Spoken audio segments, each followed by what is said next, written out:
about 8:30. I'm trying to find a place where I can lay my head.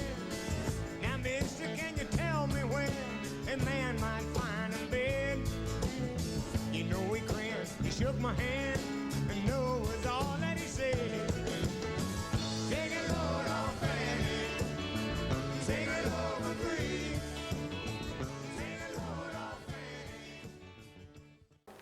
Hello everybody and welcome to Talk to Talalla, and today my guest is a very lovely Syrian beauty and a friend of mine, Mariam. Hello Mariam. Hi. Welcome to the show. Hey, Hi, thank you. Virtual hug with COVID Corona times. and all that stuff, right?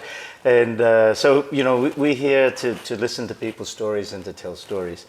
And you're from Syria, and so tell us, you know, what was it like in Syria when you were growing up, which, you know, about 2014 or something like that? Oh, I'm not that young, honey. Yeah, but you look good though. Well, I grew up there so I lived there for about 22 years, and then I left. Basically, it was very nice, very typical to any other. I would say, you know, we had the family, me, my sister, my dad. Going to school was just like any other place. Very easygoing country, I have to say. So like teenage times, you know, when you want to rebel, go out, party. This all we were exposed to. So, really? Yeah. So a lot of people would know that, would they? Not really, no. Actually, Yeah. lots of people have the wrong impression. I mean, also, of course, depends which region are you from. Also, of course, which circle you choose in school. But generally, yeah, it was very easygoing. University times, best times, I have to say. Arts, music. Yeah, lots of art. Actually, we basically had like those classes where we had the chance to display our artwork in galleries. So like the school would rent a gallery and they will display our artwork. Nothing was good, but still, you know, it's a nice experience. Yeah, that's how you get started, right?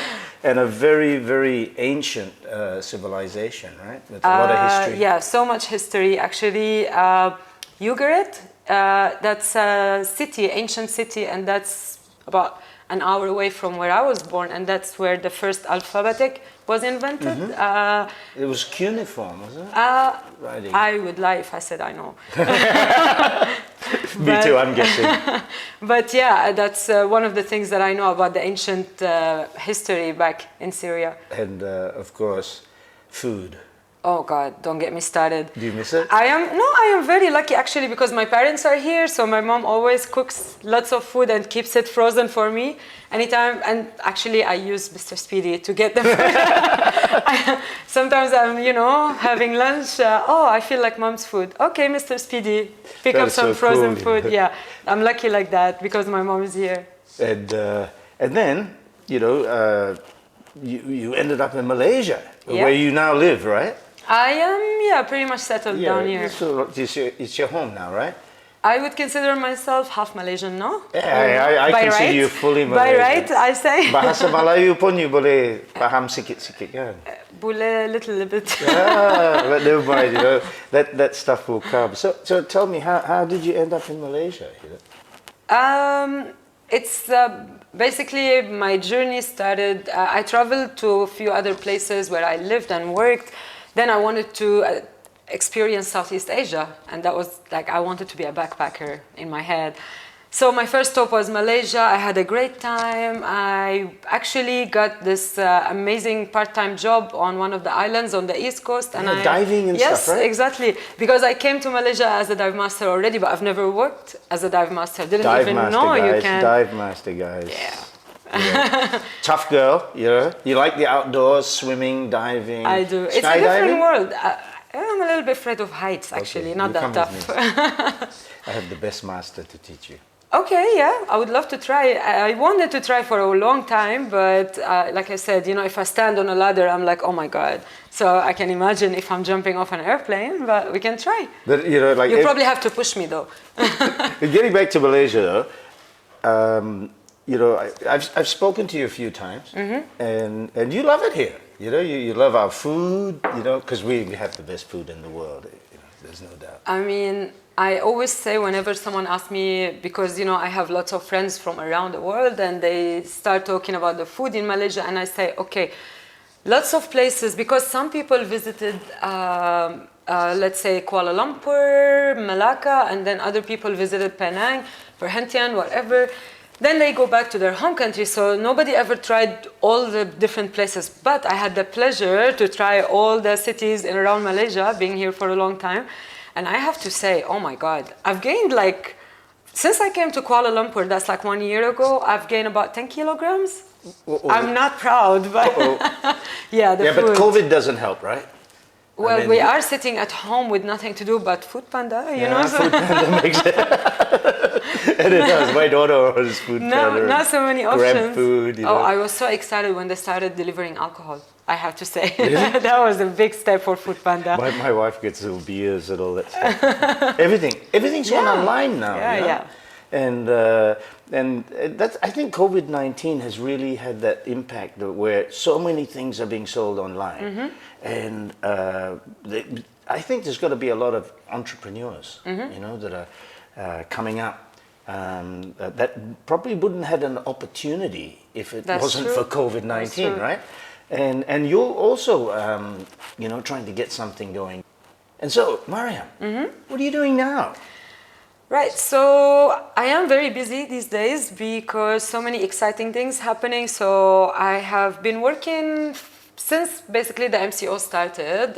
We try to find ways, to try and make money somehow, even though there are no places open. Lots of people didn't have a job.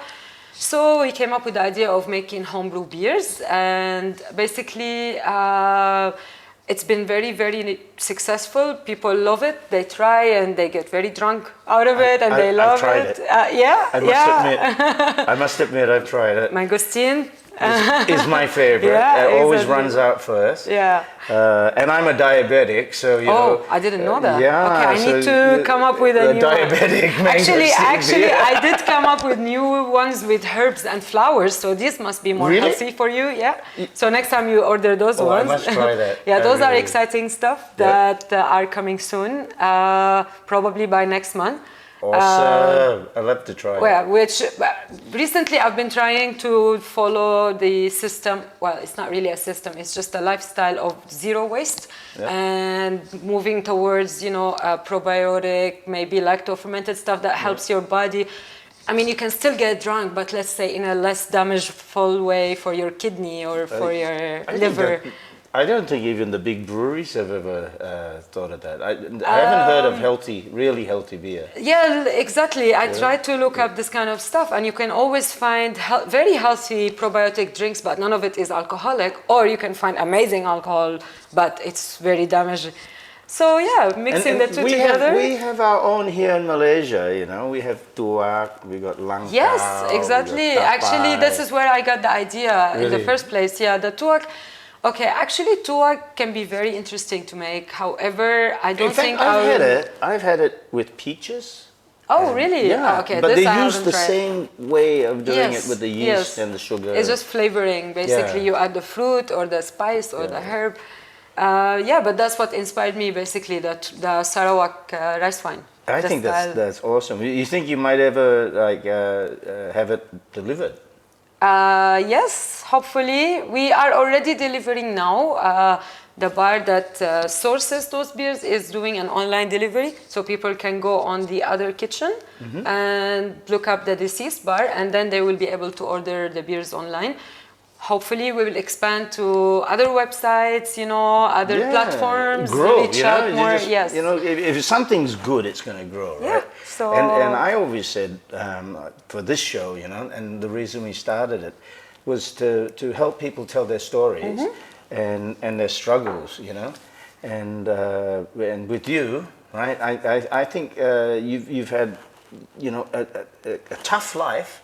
But there's also been some really amazing moments. Yes, I agree. I mean, I always say some people, even my own, hometown friends that we grew up together, they had a really shortcut to, let's say, of course, lots of us, unfortunately, we had to leave the country. We had to go as immigrants to different countries. Yep. So some of them, they had to go through a very tough journey to make it to a certain point.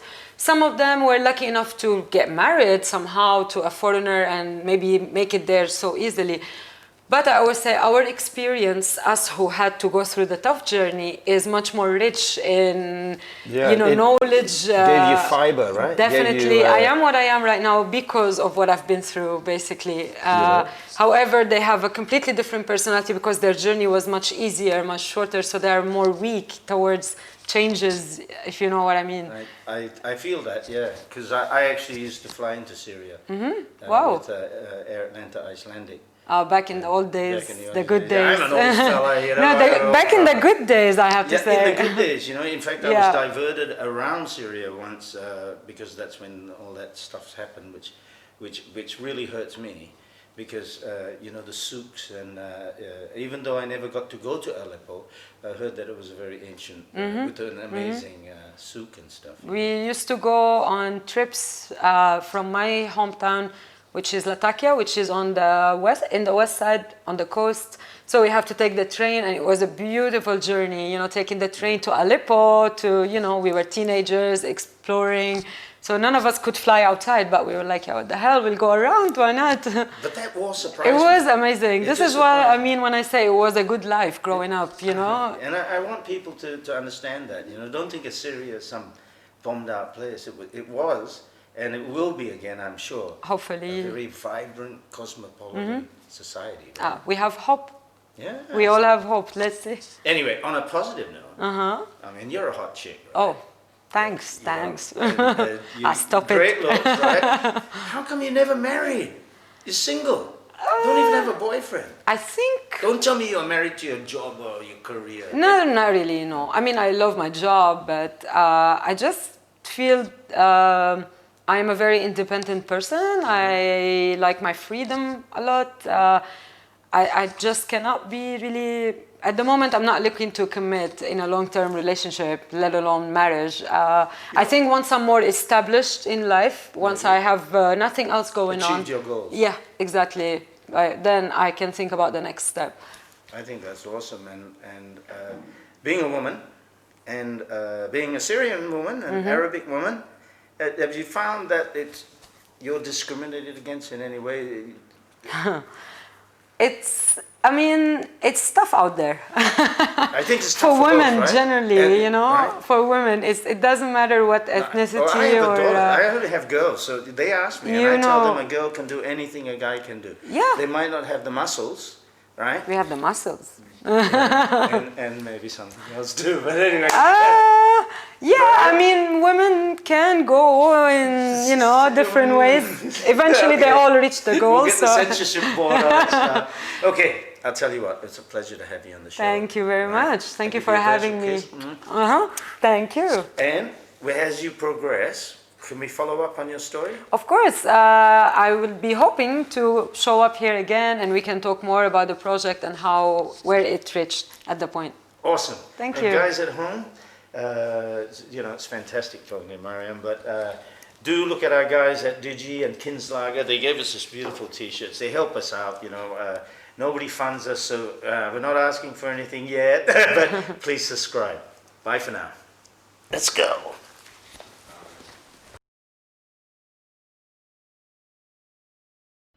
Take it home and breathe.